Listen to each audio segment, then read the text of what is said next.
Question number 17 October 2024, the refractive index of water is 1.33। यार इतना ही है, 1.33 ही होता है, और पानी के अंदर स्पीड 2 × 10 की पावर 8 मीटर पर सेकंड होती है। हिफ्ज हो गया, बचपन से कर रहा हूं उसको करता हुआ।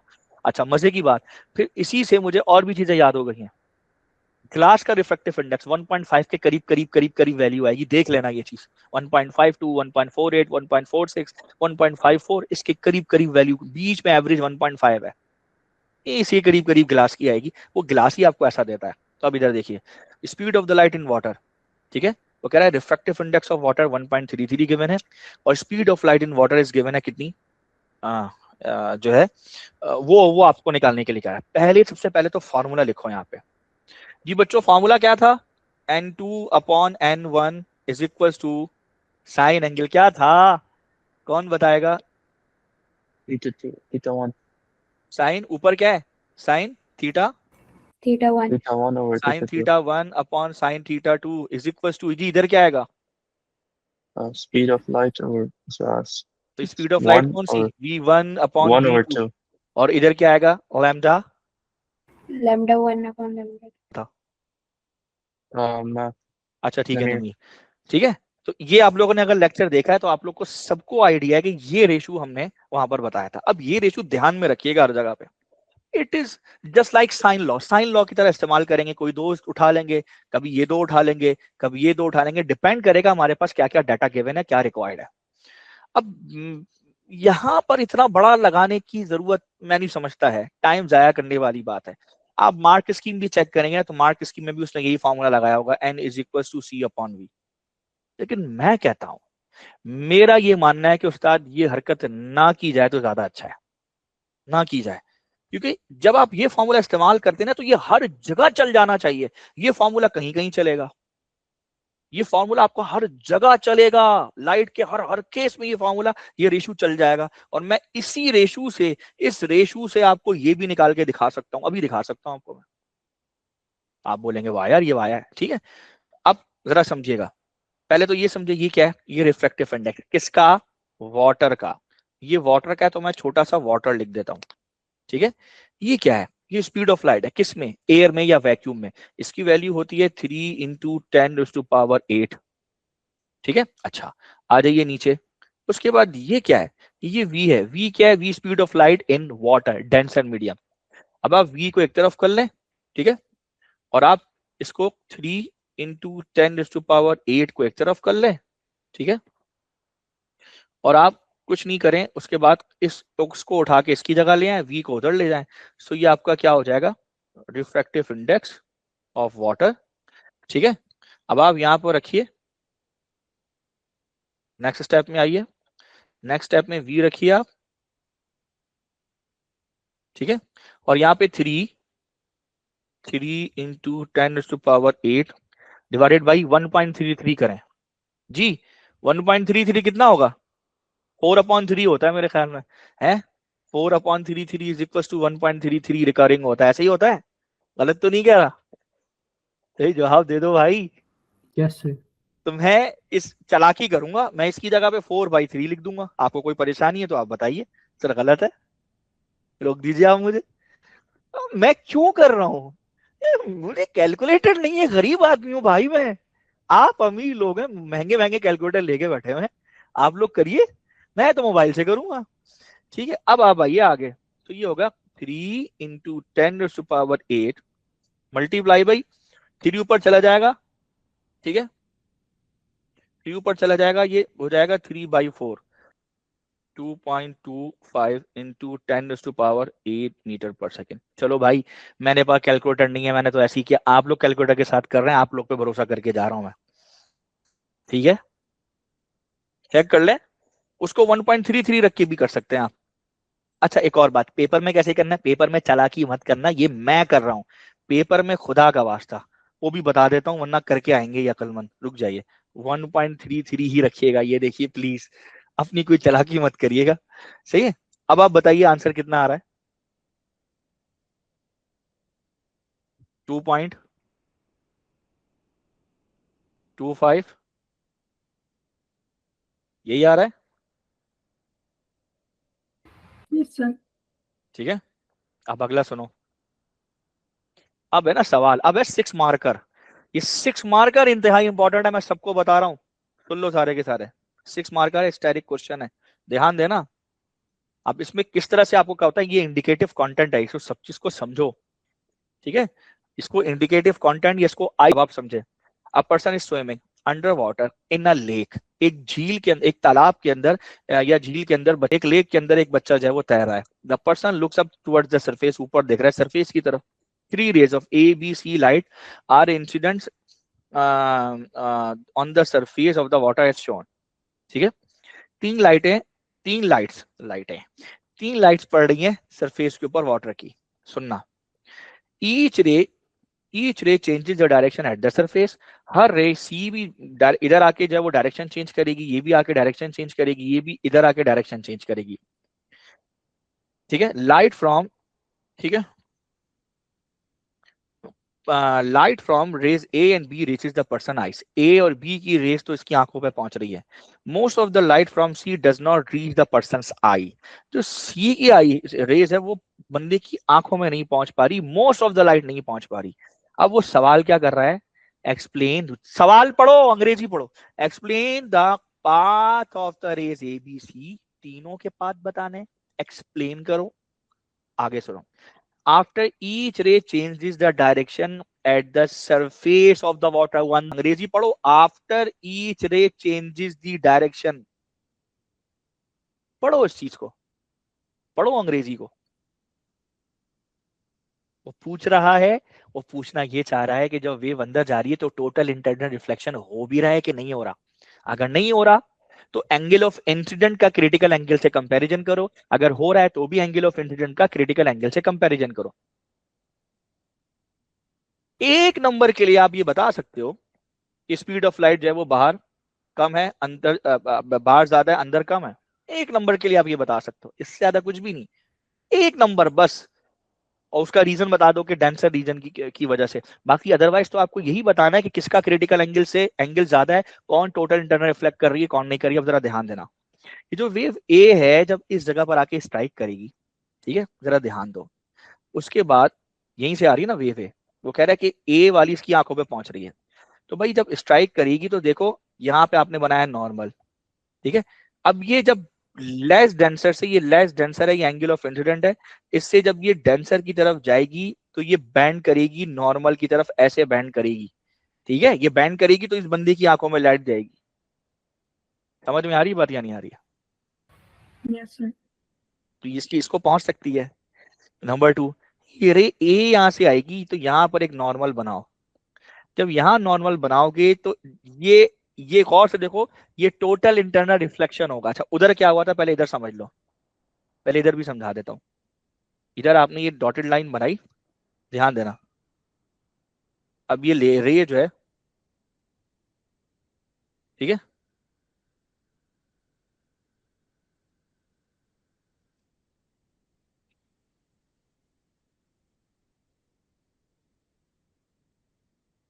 ठीक है भाई।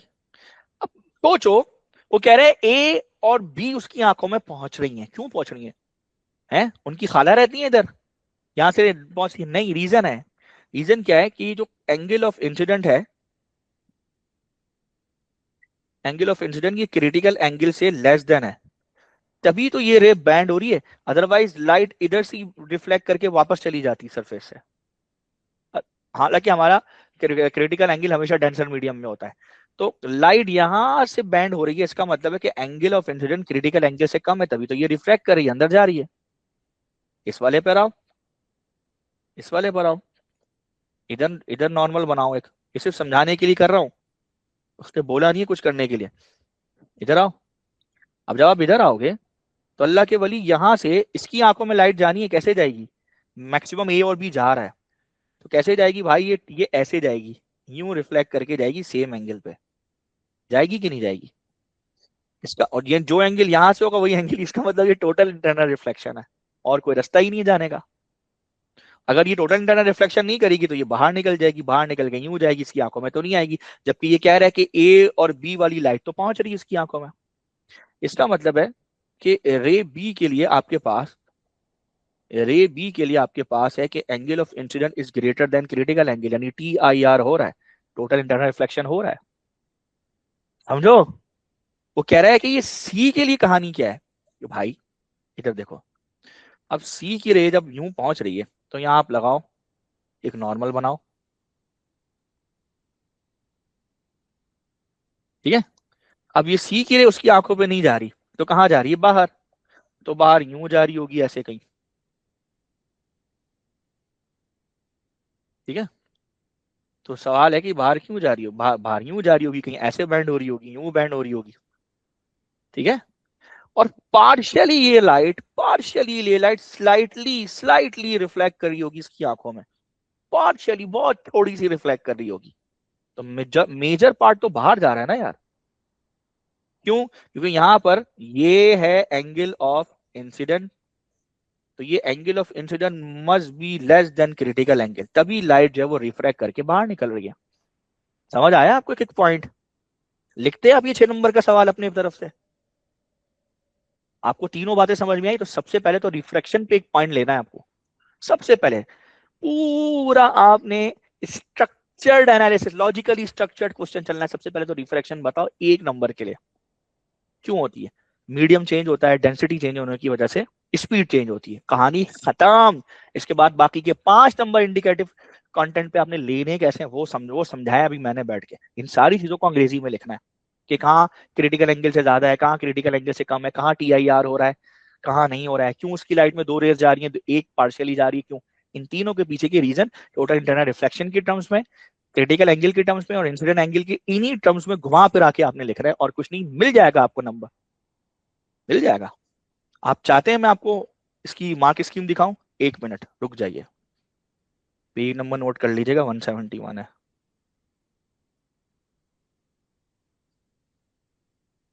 क्वेश्चन नंबर हमारा कौन सा था, किसी को याद है?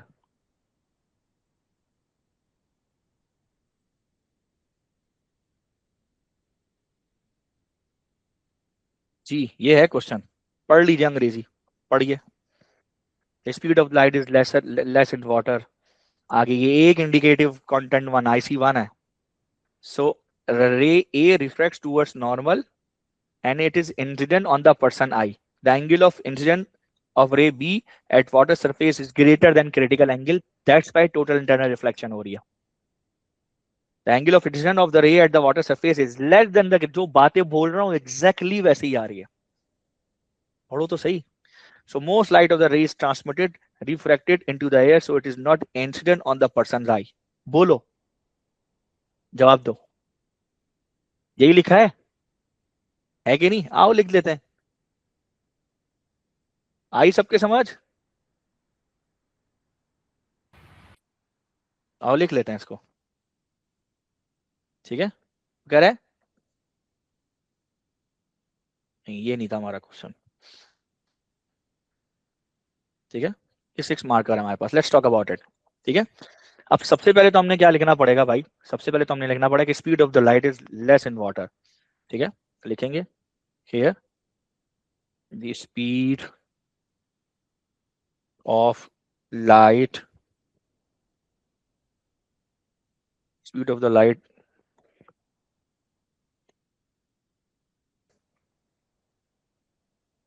इन एयर। समझ में आई बात, क्लियर है? As water is more dense, ये ऑप्टिकली डेंस बोले ज्यादा अच्छा वर्ड है, साउंड के लिए थोड़ी है, एकॉस्टिकली थोड़ी डेंस है, एकॉस्टिकली तो लेस डेंस है, क्योंकि साउंड तो सबसे तेज चलती है। एकॉस्टिकली, एकॉस्टिक कहते हैं सुनने वाली वेव्स को, समझे इस बात को। तो ज्यादा अच्छा वर्ड है, मैं वर्ड यूज कर रहा हूँ यहाँ पे ऑप्टिकली। अभी जो की वर्ड्स है ना, छोटे छोटे छोटे छोटे, अब मैंने आपको क्या बताया, एकॉस्टिकली डेंस नहीं है, क्यों? एकॉस्टिकली आप देखे सबसे तेज वही उसी में चलती है साउंड, ऑप्टिकली डेंस है यहाँ पे, लाइट के लिए है तो नहीं नहीं चलेगी। तो इलेक्ट्रोमैग्नेटिक वेव का बिहेवियर और साउंड वेव का बिहेवियर अलग अलग है। समझ आ रही है बेटा, आ रही है या जहाज गुजर जा रहा है ऊपर से? बोलो। Yes sir. ठीक है, यस सर। ठीक है। सो द रे ए रिफ्रैक्ट, जो ए रे है वो रिफ्रैक्ट होगी,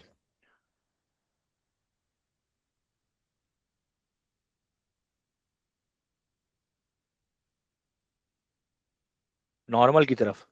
ये रहा, ये जो ए से आने वाली रे है वो नॉर्मल की तरफ रिफ्रैक्ट होगी। कैसा? सब बना के दिखाया है आप लोग को, ठीक है। So it is refracted towards normal, ये नॉर्मल की तरफ रिफ्रैक्ट होगी। समझ आई सबको? ठीक है, ठीक है। And will incident on eyes of person, of the person कर लो, ज्यादा अच्छा है।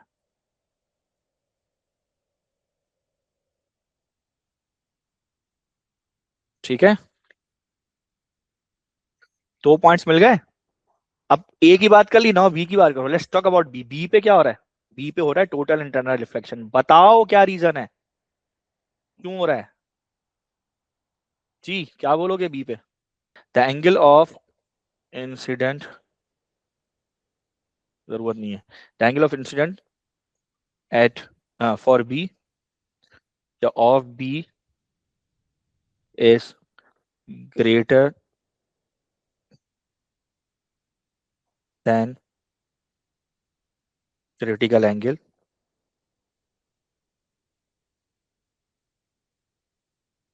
therefore light is totally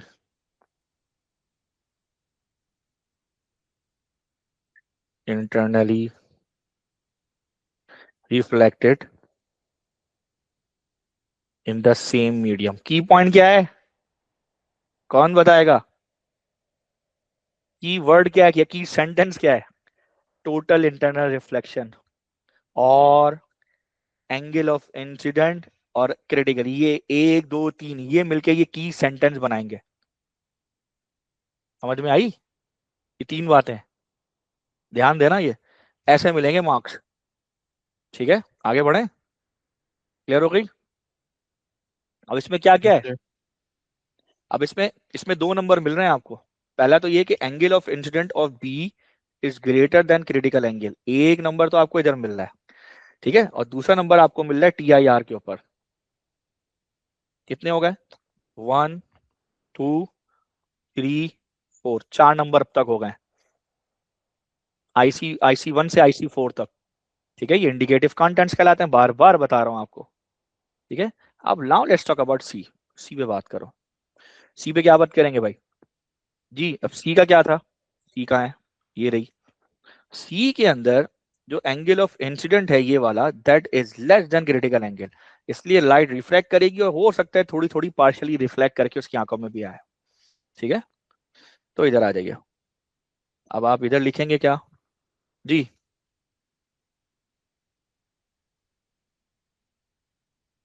the angle of incident, the angle of incidence of C is, या रे सी कह लो,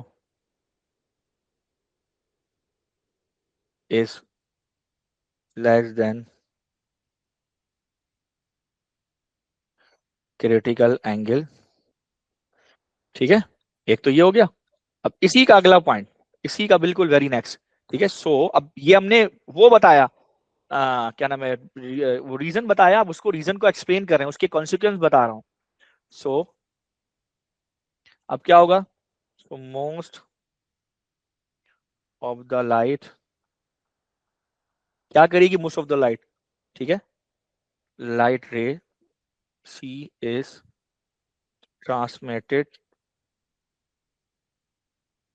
ट्रांसमिटेड कह सकते हैं, रिफ्लेक्टेड कह सकते हैं, ठीक है, into air. Okay, only few fraction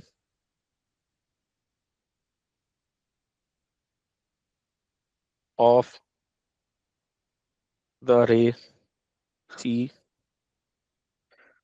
will be, ठीक है, रिफ्रैक्टेड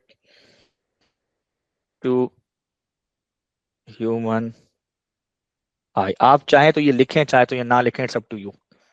आपका क्वेश्चन यहाँ पे एंड हो चुका है, खत्म हो चुका है। 6 नंबर आपको ऐसे मिल जाएंगे, इधर देख लीजिए, बता रहा हूँ। ठीक है, 1 2 3 4 5 और ये आखिर में यहाँ से 6, ऐसे 6 नंबर आपको मिलेंगे। समझ आई? ऐसे करते हैं आईसी के क्वेश्चंस को, 6 मार्कर्स को। क्वेश्चन है एमसीक्यूज टाइप का है, इसको देख लीजिए। वो कह रहा है कि जून 2024 का क्वेश्चन नंबर 3 है।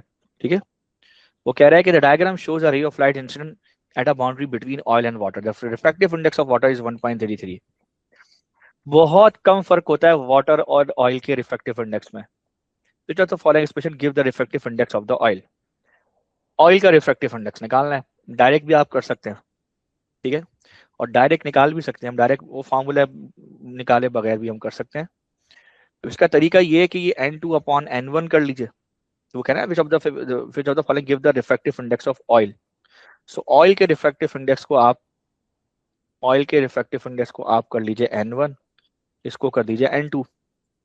ठीक है, ऐसे कर लीजिए, ऊपर n1 कर लीजिए, n2 कर लीजिए, ये एंगल 1 हो जाएगा, ये एंगल 2 हो जाएगा। देखो n2/n1 equals to sine of angle 1 upon sine of angle 2। ठीक है, अब ये n2 क्या है, वाटर का है, तो वाटर का 1.33 है, लिख देते हैं। n1 किसका है, n1 ऑयल का है, ऑयल का इधर ही छोड़ते हैं। साइन ऑफ एंगल ऑफ 1, तो ये हो जाएगा साइन ऑफ एंगल ऑफ 1। ठीक है, ये हो जाएगा 15 डिग्री, और ये हो जाएगा sine of angle of 2 17 degree. जी अब जरा n1 की वैल्यू निकालो, तो 1.33 into sine of 17 degree divide by sine of 15 degree. जी भाई,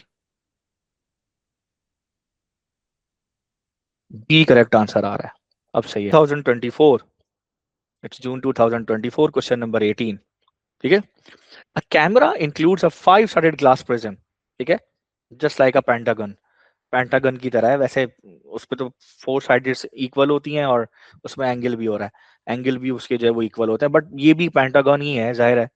और ऑल दो के इसकी एक साइड जो है वो मतलब दो इसके जो एंगल हैं, आई मीन इसकी जो दो साइड्स हैं उसके बीच का जो एंगल है वो 90 डिग्री है। क्लियर, ऑल दो कैसा है, but again it is a pentagon. ठीक है, a camera includes a 5-sided glass prism. The diagram shows the ray of light incident on the prism at surface X. The ray of light is then transmitted to surface Y. ठीक है, explain why the ray of light refracts at surface X as shown. ये बताया भी था मैंने, क्यों refract करती है, कैसे करती है ये नहीं पूछ रहा भाई, क्यों रिफ्रैक्ट कर रही है ये पूछ रहा है आपसे। अब बच्चे लिख देते हैं कि enter from rare to denser medium, तो इट बेंड्स टुवर्ड्स नॉर्मल। भाई ये ये जो आप लिख रहे हो, ये लिखने की जरूरत क्या है, वो पूछ रही है वाई। क्योंकि जब आप डेंसर मीडियम में जाते हो तो डेंसिटी ज्यादा होने की वजह से ये ऑप्टिकली डेंसर मीडियम है, तो इसकी स्पीड वेव की स्लो हो जाती है, जिसकी वजह से ये बैंड करती है। आ रही बात समझ में, इसकी स्पीड स्लो हो जाती है, स्पीड स्लो होने की वजह से ये क्या कर रही होती है, बैंड करती है। आ रही बात समझ में, तो ये वाला रीजन है। तो आए सबसे पहले इस पे इसको लिखते हैं, क्या लिखेंगे भाई। ठीक है, when light enters in a denser medium, in an optically denser medium, word use करो, in an optically denser medium। ठीक है, when light enters in an optically denser medium such as glass prism, इसी का बना हुआ है। ठीक है, ठीक है, it slows down। ठीक है, it slows down, ये स्लो डाउन होती है। ठीक है, आ रही बात समझ में। Hello, Yes, sir. ठीक है, it slows down। ठीक है, so wavelength decreases। ये ना भी लिखो तो चलेगा, क्योंकि ये कीवर्ड नहीं है, वेवलेंथ डिक्रीजेस कीवर्ड नहीं है। बता रहा हूं कीवर्ड क्या बताऊंगा, हमने तो सेंटेंस लिखना है ना, वेवलेंथ डिक्रीजेस, ठीक है।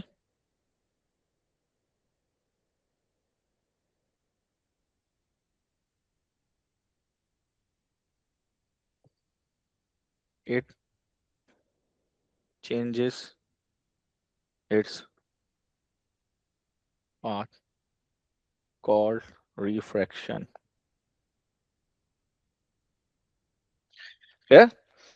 जब भी लाइट किसी डेंसर मीडियम में सच एज ग्लास एंटर होती है, तो आप ये भी लिख सकते हो फ्रॉम एयर, ठीक है। आप रिफ्रैक्टिव इंडेक्स का भी रेफरेंस दे सकते हो, ठीक है। रिफ्रैक्टिव इंडेक्स का रेफरेंस दोगे तो वो है। अब कीवर्ड यहाँ पर क्या है, डेंसर मीडियम। ये जो डेंसर मीडियम यानी ये जो जो डेंसिटी का कॉन्सेप्ट है ना, दिस इज द कीवर्ड। ये कीवर्ड है, इस पे नंबर है। आ रही बात समझ में। दूसरी बात, लाइट होगी स्लोज डाउन, स्लोज डाउन, ये है कीवर्ड। ये दो कीवर्ड हैं। सेंटेंस में कीवर्ड का इस्तेमाल करना है, कीवर्ड लिख के छोड़ के नहीं आ जाना बाकी सेंटेंस। ये बात समझा रहा हूं, बार बार समझा रहा हूं। अब बात करो मेरे से, मार्क स्कीम देखोगे? अभी तक मैंने नहीं देखी, देखोगे मार्क स्कीम? दिखाऊं मार्क स्कीम? बोलो, जवाब दो, दिखाऊं कि नहीं दिखाऊं? सबर करो, मार्क स्कीम देखो, रुक जाओ, अभी तुम्हें समझ में आएगा। पढ़ो क्या लिखा है। लाइट स्लोज डाउन, समझ में आ रही है बात या नहीं आ रही है? This is because light has a greater density, ठीक है, या रिफ्रैक्टिव इंडेक्स देन एयर, ठीक है। तब ग्लास में जो उसकी डेंसिटी है, ठीक है, उसकी ग्रेटर डेंसिटी है, ग्लास की डेंसिटी ज्यादा है और रिफ्रैक्टिव इंडेक्स भी ग्लास का ज्यादा है as compare to air.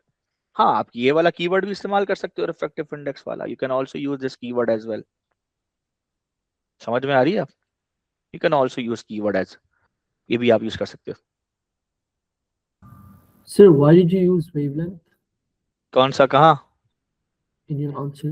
Wavelength भी तो कम होगी। मैंने सेंटेंस यूज किया है, सेंटेंस में कीवर्ड यूज किया, सेंटेंस में मैंने वेवलेंथ लिख दिया, गलत थोड़ी है। इधर देखो, अभी साबित करता हूँ, इधर आओ, इधर आओ, प्रूफ करता हूँ मैं, इधर आओ यार, कि थोड़ी सी,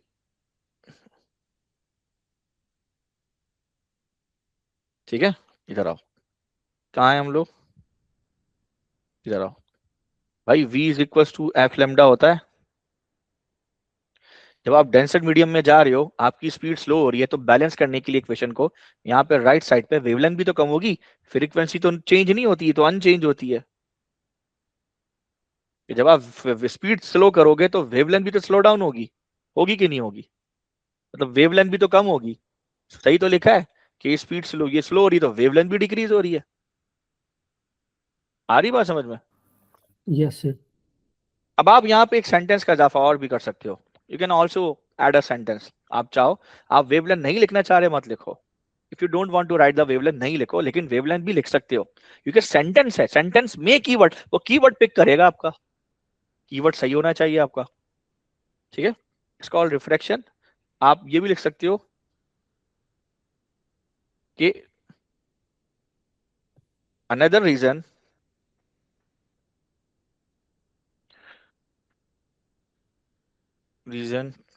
is that air has a small refractive index as compared to glass। आप और आप इन दोनों में से एक लिखोगे, या तो आप ये बात करोगे कि वो ऑप्टिकली डेंसर मीडियम है, ठीक है, या तो आप बात करोगे ऑप्टिकली डेंसर मीडियम है, या आप रिफ्रैक्टिव इंडेक्स का कंपैरिजन करोगे। आ रही बात समझ में? क्लियर है? या तो आप वो बात करोगे या रिफ्रैक्टिव इंडेक्स का कंपैरिजन करोगे, दोनों में से एक बात करनी है। तभी मैंने स्लैश डाल के नीचे वाला ग्रीन कलर में लिखा है। Is that clear?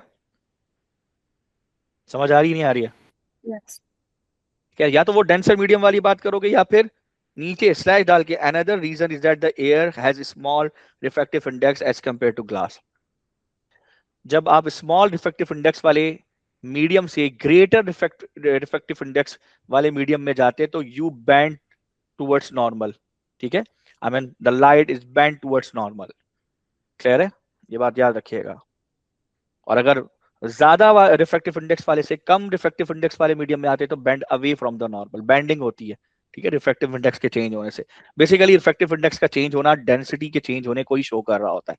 तो अगर आप ये नहीं लिखना चाह रहे तो आप फिर ये ग्रीन वाली चीज लिखते हैं। ठीक है, आ रही बात। लेकिन ये स्लोस डाउन एक अलग कीवर्ड है, ध्यान दीजिएगा। स्लोस डाउन के साथ आप ये लिखेंगे तो नंबर मिल जाएगा। स्लोस डाउन के साथ आप ये लिखेंगे तो नंबर मिल जाएगा। लेकिन अगर आप इसके साथ ये लिख के आ गए तो नंबर नहीं मिलेगा, एक ही मिलेगा, दो में से एक नंबर मिलेंगे, क्योंकि ये दोनों एक ही कीवर्ड को शो कर रहे हैं। ये दोनों एक ही कहानी की तरफ लेके जा रहे हैं आपको। तो स्लोस डाउन के साथ यानी एक इसको चूज करें, इनमें से किसी एक को चूज कर लें आप। समझ में आ रही है? क्लियर है नहीं क्लियर है? अब आइए आगे। अब अगला क्वेश्चन पढ़ते हैं। वो क्या कह रहा है भाई? वो कह रहा है कि eight y surface the ray of light must be reflected. This reflection could be due to total internal reflection.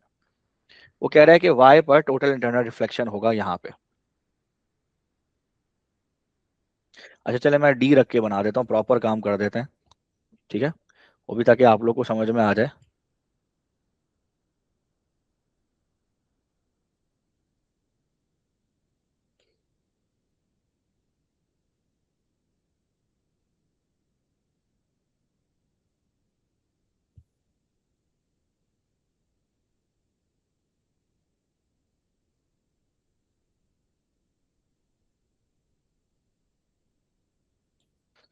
ठीक है भाई,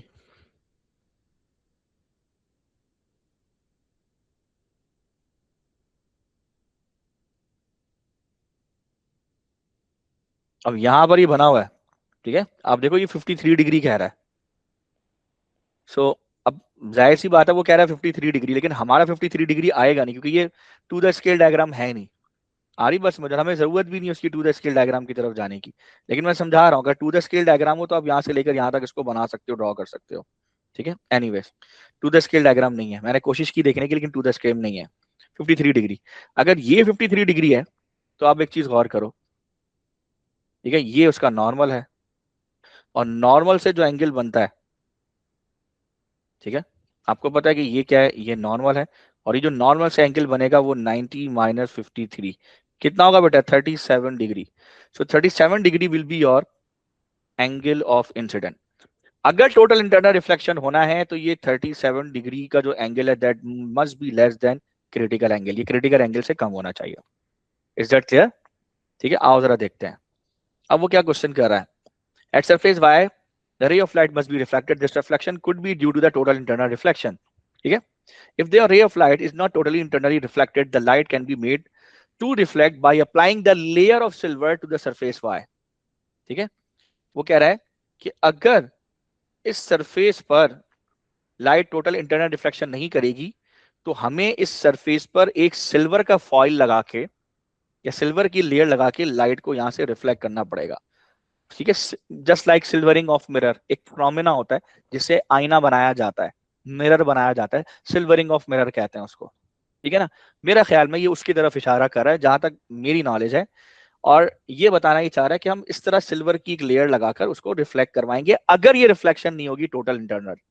अगर ये 37 डिग्री का एंगल क्रिटिकल एंगल से बड़ा होगा, जो कि लगता नहीं है मुझे, क्योंकि मोस्टली क्रिटिकल एंगल आपको पता है 42 डिग्री के करीब करीब, 41-42 डिग्री के करीब करीब आता है। आपको पता है, कर करके थक गए हम कि एन की वैल्यू जो है वो 1.46 से 1.52 नॉर्मली इस रेंज में होती है, जिसके अगेंस्ट जो आपका क्रिटिकल एंगल आता है वो 41.8 ऑन एवरेज बता रहा हूँ। ठीक है, इसके बीच में 41.8 डिग्री या 42 डिग्री या 41 डिग्री के बीच में कोई वैल्यू आ रही होती है। तो ये 37 से ज्यादा है। ये अभी से हम एक मैं एजम्पशन करके बता रहा हूं, मुझे नहीं पता इसका रिफ्रैक्टिव इंडेक्स क्या रिजल्ट लेकर आता है, बट मैं बता रहा हूं आपको। ये वो की वैल्यूज हैं जो मुसलसल आपके पीछे पीछे घूमती रहेंगी। ठीक है, तो याद रखिएगा। सो 37 degree must be greater than critical angle, ऐसा मतलब हो नहीं सकता। ठीक है, जाहिर सी बात है, लेस देन होगा, लेस देन होगा तो फिर जाहिर सी बात है कि फिर ये रिफ्लेक्शन होगी। अगर ये ग्रेटर देन होगा 37 डिग्री, अगर ये ग्रेटर देन होगा, जो कि मैंने आपको बताया कि नहीं मुमकिन है, क्योंकि क्रिटिकल एंगल हमारा 41 42 के बीच कहीं ना कहीं वैल्यू आती है, तो अगर ये उससे ग्रेटर देन होगा तो ही टोटल इंटरनल रिफ्लेक्शन होगी।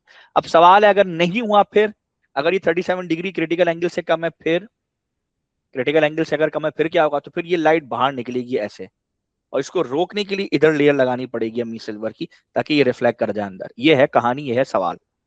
समझ आया आप लोग को? क्लियर? वो कह रहा है if the ray of light is not totally internally reflected, the light can be made to reflect by applying the layer of silver to the surface Y. Deduce whether the layer of silver is needed on the surface of Y. Refractive index of the glass used to make the prism is 1.52. ठीक है, आओ देखते हैं। ठीक है, check करो, पता करो कि क्या सिल्वर की जरूरत है या नहीं। तो तुमने ये बताना है। तो ये आओ देख लेते हैं। ठीक है, सबसे पहले हमने क्या करना है, हमें पता है हमें बेसिकली निकालना क्या होगा, हमें ये कि हमें करना क्या है, ये एक सेकेंड, हमें ये जो एंगल ऑफ इंसिडेंट है ये प्रूव करना है कि दैट इज, मतलब वो कह रहे हैं ना कि चेक करो कि सिल्वर की जरूरत है कि नहीं है। ठीक है, सो हमें ये चेक करना है कि whether angle of incident is greater than और less than equals to critical angle. ठीक है, क्रिटिकल एंगल से ज्यादा है, क्रिटिकल एंगल से कम है, हमें ये चेक करना है। उसके लिए सबसे पहले हमें क्रिटिकल एंगल निकालना पड़ेगा और एंगल ऑफ इंसिडेंट भी। So for angle of incident we know that 90 degree minus 53 degree is equal to 37 degree. Clear? Number 1। Number 2, हमने क्या निकालना है, क्रिटिकल एंगल निकालना है। तो क्रिटिकल एंगल का फॉर्मूला क्या है, sine of critical angle equal to 1 upon refractive index, यानी 1 अपॉन 1.52। तो angle C is equal to sine inverse 1 upon 1.52। जी क्या वैल्यू आ रही है, 41 पॉइंट कितना डिग्री आ रहा है बताइए, जवाब दीजिए। 41 पॉइंट कितना डिग्री आ रहा है? 41.139। 41.14 डिग्री, इसको राउंड ऑफ करें तो ये 41 डिग्री होगा 2SF में। आ रही बात समझ में?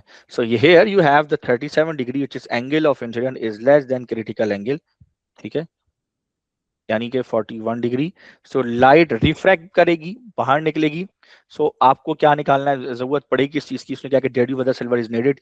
Yes, silver is needed on surface Y. आ रही बात समझ में? अगर इससे ज्यादा होता टोटल इंटरनल रिफ्लेक्शन हो जाती, जरूरत नहीं पड़ती आपको। क्लियर? ठीक है, अब लिख भी सकते हैं कि टोटल इंटरनल रिफ्लेक्शन यानी TIR will not take place cause. ठीक है, ये मैं थोड़ा ऊपर कर देता हूं उसको। चलें आगे। The camera contains a light sensor. The camera can detect the number of photons in each second on the sensor. The sensor has known area. Explain why knowing the number of photons arriving each second at the sensor cannot be used to, अरे यार ये photo electric effect का topic हो गया। वो कह रहा है the camera contains light sensor. The camera can detect the number of photon. ठीक है, incident in each second on the sensor. वो कह रहा है कि camera can detect the number of photons per unit second. ठीक है ना, कैमरा ये डिटेक्ट कर सकता है। The sensor has known a surface area. ठीक है, उसका सरफेस एरिया सेंसर का नोन है। तो कह रहा है explain why knowing the number of photons arriving each second at the sensor cannot be used to determine the intensity of the light, because intensity का हमें पता है। देखो उसकी वजह है, उसकी वजह ये कि देखो intensity is equal to power per unit area. Power की जगह अगर मैं डेल्टा E अपॉन टाइम कर दूं और अपॉन एरिया कर दूं, ठीक है, सो देखा जाए तो हमें क्या पता है। ठीक है, वो कह रहा है explain why knowing the number of photon arriving each second at the sensor cannot be used to determine the intensity of light। अब जरा सुनो, फोटोन का पर second, photon number of photon पर सेकंड आना, नंबर ऑफ फोटोन पर second आना, इसके अंदर नंबर ऑफ फोटोन पर सेकंड है। ये है एरिया। चलो एरिया आपको पता है, इंटेंसिटी आपको निकालनी है। अब देखते हैं इस वाले पार्ट को, ये क्या है, डेल्टा E अपॉन टाइम। ये बेसिकली पावर है, लेकिन ये एक फोटोन की एनर्जी है। देख लेना, ये क्या है, एक फोटोन की एनर्जी, फोटॉन्स एनर्जी, ये एक फोटोन की एनर्जी है, ध्यान देना सबके सब। अब अगर बहुत सारे फोटोन है तो इसको मैं n से मल्टीप्लाई कर दूंगा, तो ये भी देखो n से मल्टीप्लाई हो जाएगा डिवाइडेड बाय टाइम। अब हमें गिवन क्या है, हमें ये number of photon per unit time यानी n अपॉन t की वैल्यू गिवन है, लेकिन एक फोटोन की एनर्जी नहीं गिवन। अगर मेरे पास एक फोटोन की एनर्जी नहीं होगी, अगर मेरे पास एक फोटोन की ही एनर्जी नहीं होगी, तो number of photon per unit time निकाल के मैं करूंगा क्या? जब ये एनर्जी ही नहीं है तो ये मैं टोटल एनर्जी पूरे फोटोन की पता नहीं कर सकता। जब टोटल फोटोन की एनर्जी नहीं पता कर सकता, तो मैं इस वैल्यू को टाइम से डिवाइड करके, एरिया से डिवाइड करके इंटेंसिटी कैसे पता कर पाऊंगा? वो भी नहीं कर पाऊंगा पता। आ रही बात समझ में? तो this is what I need to write. अब देखो मैं कैसे लिखता हूं इस चीज को, ठीक है। अब पहले तो मुझे बताना पड़ेगा इंटेंसिटी है क्या। तो इंटेंसिटी है क्या? इंटेंसिटी इज डिफाइन एज, ठीक है, एनर्जी ऑफ फोटोन, ठीक है, एनर्जी फोटोन पर सेकेंड, यानी टाइम आ रहा है पर सेकेंड, ठीक है, पर एरिया, पर यूनिट एरिया या पर मीटर स्क्वायर एरिया। एरिया जो है वो मीटर स्क्वायर में होता है, तो पर मीटर स्क्वायर एरिया आप ये पहले डिफाइन करो। पहले या तो ये बताओ या ये बता दो intensity is power per unit area, दोनों में से कुछ एक बता दो। मैं ये वाला बताऊंगा, मैं ये नहीं बताऊंगा क्योंकि यहां आगे एनर्जी को कनेक्ट करूंगा फोटोन की एनर्जी से, इसलिए मैं ये सेकंड वाला पार्ट बताऊंगा, ये वाला नहीं बताऊंगा। आप ये वाला बता दें, कोई बात नहीं, नंबर मिल जाएगा। तो सबसे पहले एक नंबर है इंटेंसिटी को डिफाइन करने में, बताने में। क्यों? क्योंकि वो कह रहा है why knowing the number of photon arriving each second sensor cannot be used to determine the intensity of light। तो पहले तो बताओ इंटेंसिटी है क्या। कंपेयर ऐसे ही किया जाता है, कंपेयर कह रहा हूँ सॉरी, जो एक्सप्लेन ऐसे ही किया जाता है, ठीक है। अब सबसे पहले देखिए, तो क्या करेंगे भाई, इंटेंसिटी, इंटेंसिटी इज एनर्जी, ठीक है, पर सेकंड, ठीक है, पर मीटर स्क्वायर, ठीक है, पर मीटर स्क्वायर कह लें आप। क्लियर है? एक तो आप ये बात लिख लेंगे, ठीक होगी बात। आप फॉर्मूला भी लिखेंगे तो भी चल जाएगा, I is equal to P upon है, ठीक है, while it includes energy of photon, ठीक है, ठीक है, which is unknown, so intensity cannot be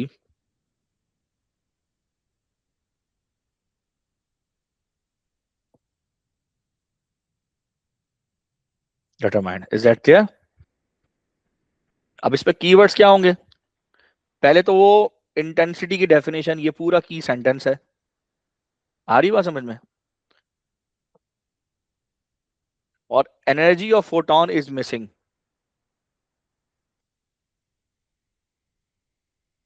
energy of photon is missing, ये है कीवर्ड, ये energy of photon, energy of photon is unknown या मिसिंग, ये एक नंबर के लिए और ये एक नंबर के लिए। इसकी जगह तुम I is equal to P upon area भी लिख सकते थे। समझ आ गई? क्लियर है? Yes. अच्छा जी, और क्या क्या है? मुश्किल मुश्किल क्वेश्चन देखे ना यार कोई। हाँ चलो ये देख लेते हैं। नहीं है वो टोटल इंटरनल रिफ्लेक्शन वाला भी तो कराना था, वो कौन सा था? Question 14 sir. क्वेश्चन नंबर 14 था, बस टोटल इंटरनल रिफ्लेक्शन। ये कराया था प्रिज्म वाला क्वेश्चन, करवाया हुआ है? बस ठीक, बस ठीक है। ये वाला क्वेश्चन नंबर 14 अच्छा सवाल है यार, ये भी करवाया हुआ है मैंने मेरे पुराने क्वेश्चन में ये मौजूद है। एनीवेज खैर, क्वेश्चन देखो, an optical fibre it's October 2022 question number 16, ठीक है। मैं मुझे याद दिला देना, मैं फिर अपलोड कर दूंगा ये वाला भी ना, ठीक है। ठीक है, क्वेश्चन देख लेते हैं। सो वो कह रहा है कि an optical fiber consists of a core material surrounded by a material of lower refractive index called cladding. Cladding का refractive index lower है और अंदर वाले का ज्यादा होता है. क्यों?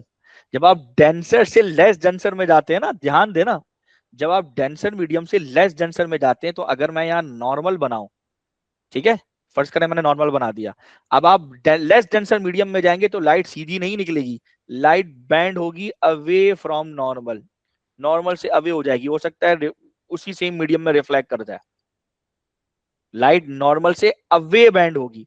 अगर मैं इसका रिफ्रैक्टिव इंडेक्स 1.48 और इसका 1.43 कर दूं, तो हमारा जो मकसद है ना, ठीक है, हमारा जो एम है, वो एम ही हमारा फौत हो जाएगा, वो एम मर जाएगा. कैसे?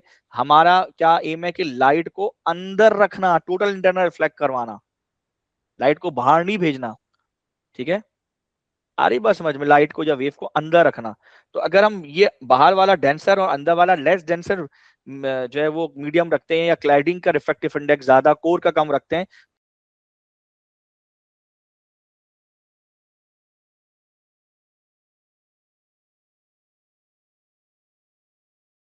होना शुरू हो जाएगी, जो कि हम नहीं चाहते. हम चाहते हैं कि नॉर्मल से दूर हो, जितनी दूर होगी उतना ये टोटल इंटरनल रिफ्लेक्शन ज्यादा होने के चांसेस हैं. आ रही बात समझ में? तो इस वजह से बाहर वाला रिफ्रैक्टिव इंडेक्स कम है, अंदर वाला रिफ्रैक्टिव इंडेक्स ज्यादा है. अच्छा, ये कुछ ऐसे होता है, ये भी समझा दूं, जिन लोगों ने रिकॉर्डिंग देखी उनको समझ में आ गया होगा. समझ में आई? कुछ इस तरह का होता है, समझ रहे हैं आप? ये इस तरह से ये सर्कुलर रिंग उसकी उसकी सूरत में ये वायर होता है. ठीक है, सर्कुलर पैटर्न पे होता है. ये मैंने ऐसे समझाने के लिए आपको बना दिया. Show that the critical angle for the light, ठीक है, तो कह रहा है कि शो दैट, ठीक है, the critical angle for the light, ठीक है, incident on the boundary between the core and the cladding is about 75 degree.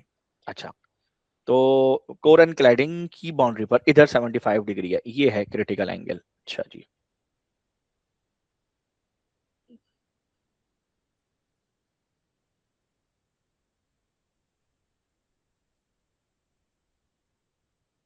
ठीक है, ये है सीन.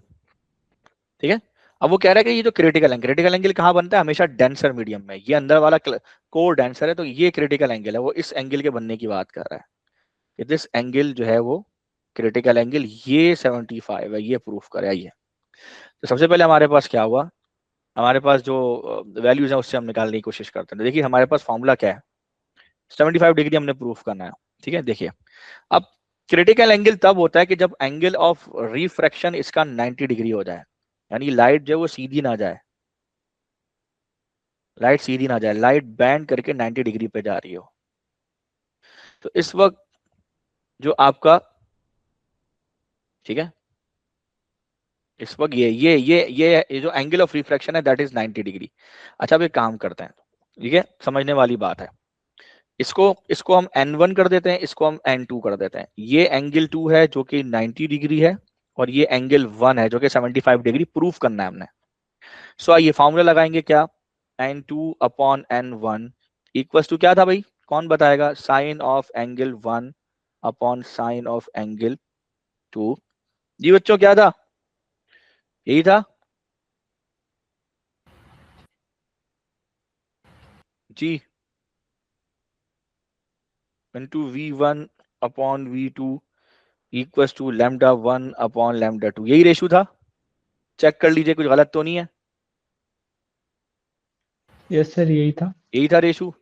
अब इस रेशो में से जितने की जरूरत है वो इस्तेमाल कर लें, जैसे साइन लॉ इस्तेमाल करते हैं. अब n2 क्या है? मैंने कहा कि अंदर बाहर वाला n2 है, सो n2 को हम ले लेते हैं, कितना?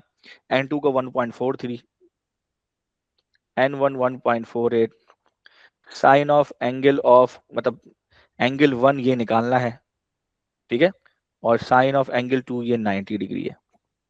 जी आप सोचिए, ठीक है, साइन 91 होता है तो 1.43 डिवाइडेड बाई 1.48, तो angle 1 equals to sine inverse 1.43 divided by 1.48. कितना बनता है बेटा, बताइएगा मुझे. 75.064. 75.064.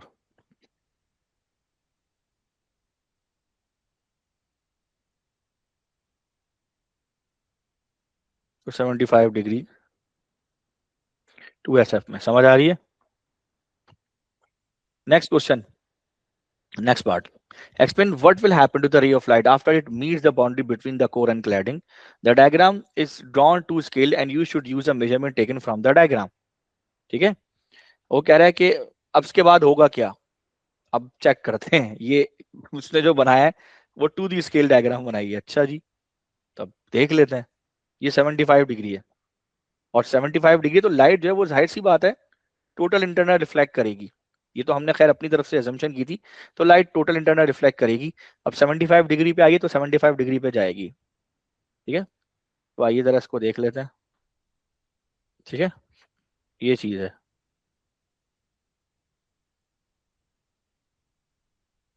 ठीक है, अब आप इधर देखिए, इधर देखिए, चेक करिएगा ये वाकई 75 डिग्री है कि नहीं है। कितना डिग्री है ये? 10 20 30 40 50 60 70 75 से ज्यादा ही है यार ये। अब वो कह तो रहा है कि ये 2D स्केल है। अच्छा, एक सेकेंड।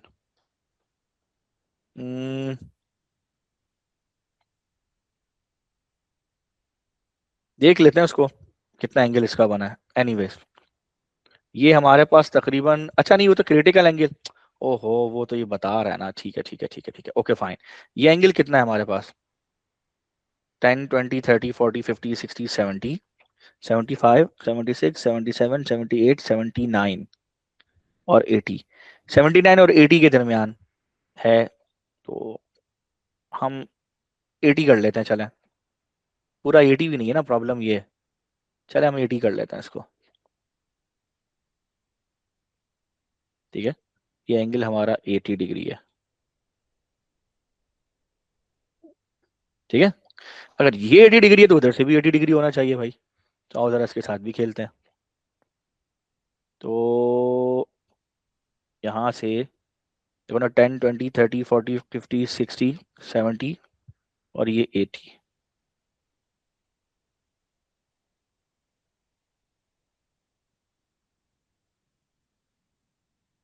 ठीक है भाई,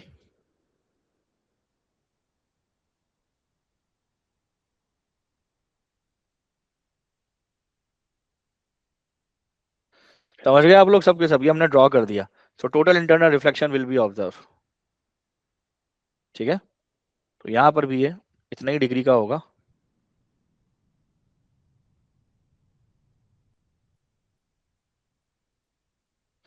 दोनों तरफ ये। ठीक है, क्लियर है बच्चों? उसने कहा था ऑब्जर्व करने को, तो बनाए थे। अब वो कह रहा है explain what will happen to the ray after the light it meets the boundary between the core and the cladding. अब देखो, वो कह रहा है कि critical angle of the light between the boundary of the core and cladding is 75 degree. अब critical angle 75 degree है और हमारा एंगल ऑफ इंसिडेंट जो है वो कि 80 डिग्री है ऑलमोस्ट, जो कि क्रिटिकल एंगल से क्या है, ज्यादा है। क्रिटिकल एंगल कितना है? 75 डिग्री, इससे ज्यादा है। तो टोटल इंटरनल रिफ्लेक्शन होगा। और ये एक्सप्लेन, यही एक्सप्लेन करना है हमने। समझ में आ रही बात? यही एक्सप्लेन करना है। तो जो हमने मार्क कर दिया, बता दिया, वो तो हमारा है। और इस पे लिख दो ये एंगल ऑफ इंसिडेंट है, और यहाँ लिख दो ये एंगल ऑफ रिफ्लेक्शन, ऐसे मैं मेंशन कर दो उस चीज को। ठीक है, आ रही बात समझ में? क्लियर? अब इसको लिखो। अब क्या लिखेंगे?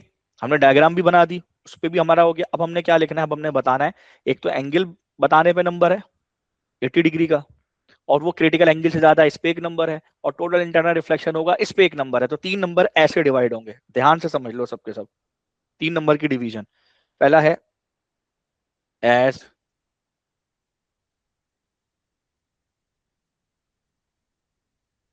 एज ठीक है, as angle of incidence is 80 degree, इस पे एक नंबर मिल गया, which is greater than critical angle. 2 number हो गए। ठीक है, hence total internal reflection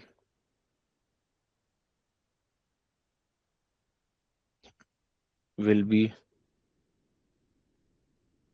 observed. कह रहे हैं?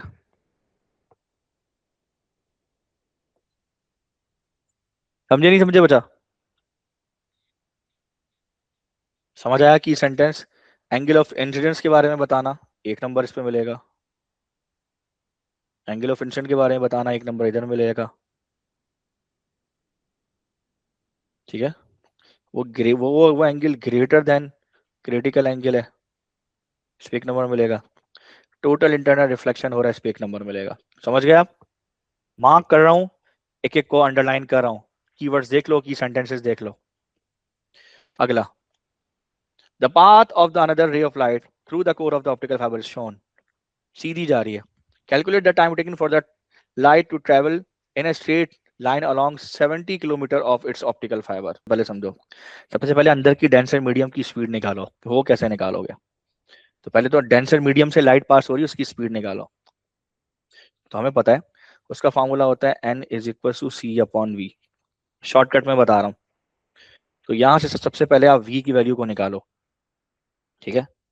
यहाँ से v निकालो, v इज इक्वल टू क्या हो जाएगा, ठीक है? v इज इक्वल टू क्या हो जाएगा, वो हो जाएगा c अपॉन n। तो पहले तो ये v निकालो, उसके बाद आप कैलकुलेशन करो। ठीक है, speed of light in denser medium, ठीक है? सबसे पहले देखो n is equal to c upon v और v is equal to c upon n। तो ये कौन सी स्पीड आएगी? ये जो अच्छा, ये फार्मूला जो मैंने अप्लाई किया है, ये ओ लेविस का फार्मूला है। अगर आप ये अप्लाई नहीं करना चाहते तो आप वो n2 upon n1 c2 upon c1 वो वाला फार्मूला भी अप्लाई कर सकते हो। v2 अपॉन v1 वहां से भी आप ये कर सकते हो, ठीक है ना? उससे भी पॉसिबिलिटी है, ठीक है? अगर आप उससे करना चाहते हो उससे कर लो, अगर याद नहीं उससे कर लो। वो क्या फार्मूला था, किसी को याद है? वो फार्मूला क्या था? n2 upon n1 is equal to क्या था, v1 अपॉन v2, यही था। और इसका साइन का भी एंगल था, और फिर वेवलेंथ भी थी, वो आप छोड़ दीजिए, इसको इस्तेमाल करें, ठीक है? तो अब ये n2 क्या है? n2 आपका ये डेंसर मीडियम है, और बाहर का ये जो ये n1 हो जाएगा, ठीक है? क्लियर है? अब वो जंक्शन पे बात कर रहे हैं कोर के, तो कोर के बाहर एयर है। सो n1 आप इसको नहीं लेंगे, n1 आप एयर को लेंगे, क्योंकि वो एयर से दाखिल हो रहा है। तो एयर का रिफ्रैक्टिव इंडेक्स होता है 1, ठीक है? आ रही बात समझ में? नहीं आ रही है? और अंदर का 1.48, कोर का 1.48 डिवाइडेड बाई एयर का 1 हो जाएगा, ठीक है? और डेंसर मीडियम में जाए तो यहाँ पे स्पीड जो होगी वो v2 होगी, v2 आपने निकालनी है। ऊपर क्या है, v1। एयर में जो स्पीड होती है वो c होती है, और c जो है स्पीड ऑफ लाइट है, ठीक है? c क्या स्पीड ऑफ लाइट है, वो कितनी गिवन है, 3 इंटू 10⁸ 8। तो यहाँ से आप v2 निकाल लीजिए। तो 3 divided by 1.48 into 10⁸8, 3 divide by 1.48। So ये आपके पास आएगा v2 is equal to 2.027 into 10⁸8 metre per second. Kilometre में लिखना हो तो इसको 5 कर लीजिए, और यहाँ पे एक k लगा लीजिए, किलोमीटर, ठीक है? अब आप फर्दर सॉल्व करें। अब आपने क्या निकालना है? अब आपने टाइम निकालना है। So time is equal to distance upon velocity. So distance है 70 किलोमीटर, टाइम है 2.0, स्पीड 2.027, ठीक है, इंटू 10⁵ किलोमीटर पर सेकेंड। किलोमीटर से किलोमीटर कैंसिल करिए, अब बताइए टाइम की वैल्यू। ये आ रहा है 3.45 इंटू 10⁻⁻4 सेकेंड। क्लियर है? ये आप नोट कर लें, ठीक है? नेक्स्ट है, light may escape from the core into the cladding when the optical fiber is curved. A student suggests that using the cladding with the lower refractive index would lead to less light escaping from the core. Explain why the student suggestion is correct. ये मैंने शुरू में ही आपको बता दिया था।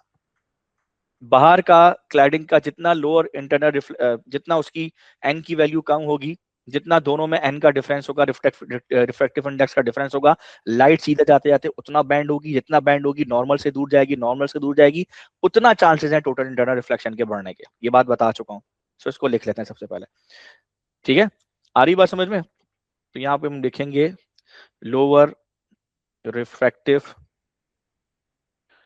Index leads to lower critical angle, ठीक है, आ रही बात समझ में।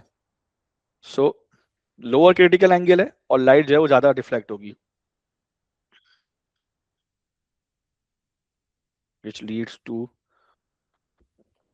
more reflection of light, so the chances of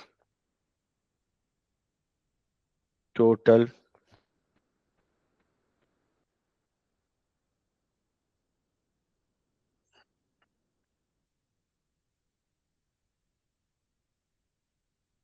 reflection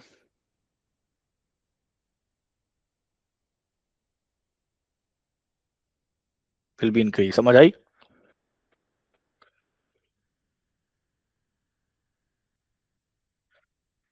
जी समझ आई? तो ये lower refractive index mean lower critical angle एक नंबर, और मोर रिफ्लेक्शन, ठीक है, टोटल इंटरनल रिफ्लेक्शन जब वो इंक्रीज हो जाएगा उसके चांसेस ज्यादा है, इस पे एक नंबर मिल जाएगा, ठीक है।